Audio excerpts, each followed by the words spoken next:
Anybody waiting to hear that you have fallen will wait forever.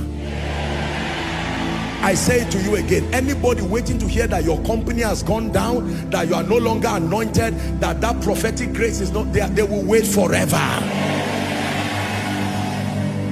There is a hand that holds the believer, except you choose to jump out of that hand by yourself. Now, let me teach you something. Do you know the higher you rise, the more painful the fall?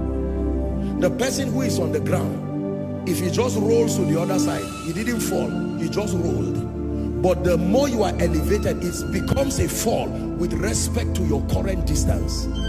If somebody falls from the top of this building, he will most likely die. If someone falls, that's why they are all